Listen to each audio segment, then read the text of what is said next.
Safety is a primary concern in any financial strategy.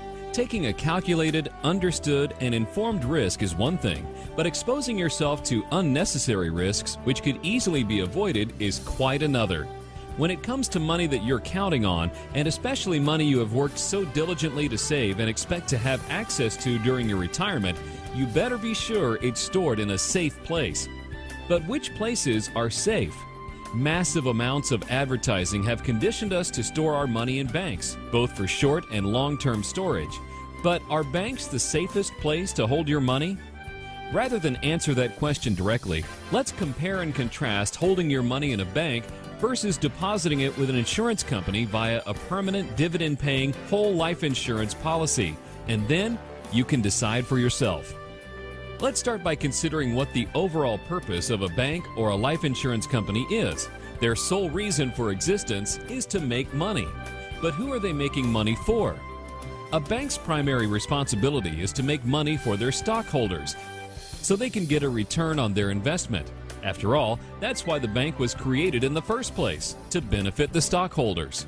Stock-owned life insurance companies, like AIG, are also responsible for making money for their stockholders.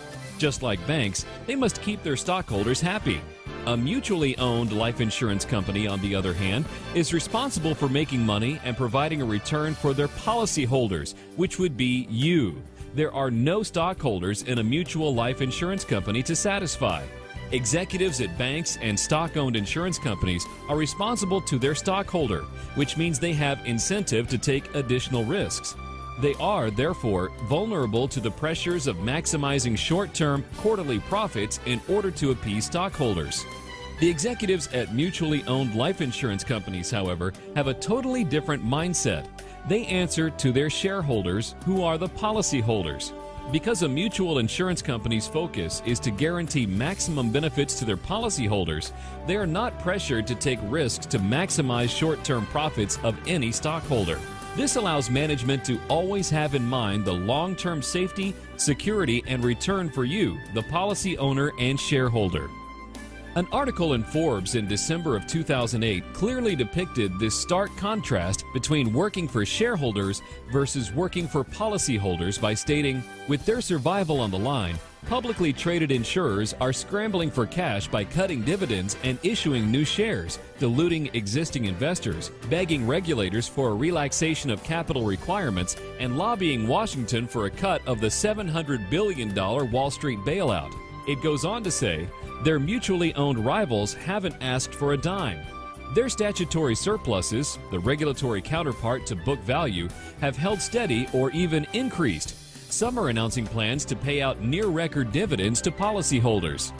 This might explain why certain mutually owned life insurance companies have been able to pay out dividends every single year for over 100 years, even during the Great Depression. Now, let's take a look at what would happen if you had money deposited with a bank or mutually owned life insurance company that went under.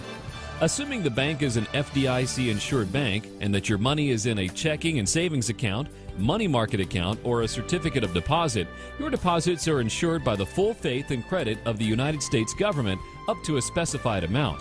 Since 1980, that amount has been $100,000 per depositor per bank, but was temporarily increased to $250,000 through December of 2009. Under the Federal Deposit Insurance Reform Act of 2005, individual retirement accounts inside banks are also insured to $250,000. You may be surprised to learn that the balance in the FDIC's Deposit Insurance Fund, which is the account that insures your deposits, contains approximately just 1.25% of all the deposits it insures. Unlike banks that are regulated at the federal level, insurance companies are tightly monitored, audited, and regulated by state insurance departments who require them to maintain adequate reserves on hand to meet their obligations. In most states, if an insurance company begins to have financial difficulties, the insurance commissioner in the company's home state first steps in and takes control of the company to try to help it regain its financial footing.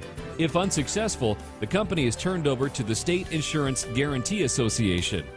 The Guarantee Association will either transfer the policies to financially sound insurance companies, or they themselves will provide continuing coverage and benefits to the policyholders. Similar to the FDIC, state guarantee associations also provide benefits up to a certain limit. Although it varies from state to state, most states set basic limits of $300,000 in life insurance death benefits and $100,000 in cash surrender or withdrawal value for life insurance. So, while there are safety nets for your money with both banks and mutually owned life insurance companies, it seems important and telling to reiterate the article in Forbes that states that publicly traded insurers are scrambling for cash by cutting dividends and lobbying Washington for a cut of the $700 billion Wall Street bailout, while their mutually owned rivals haven't asked for a dime. And some are announcing plans to pay out near-record dividends to policyholders. Those facts speak for themselves. By becoming your own banker, you will soon be in a position to stop supporting the employees and shareholders of other banks and finance companies through all of the interest you are paying them, and instead use that money to support you and your family. Becoming your own banker will prove to be one of the wisest decisions of your lifetime.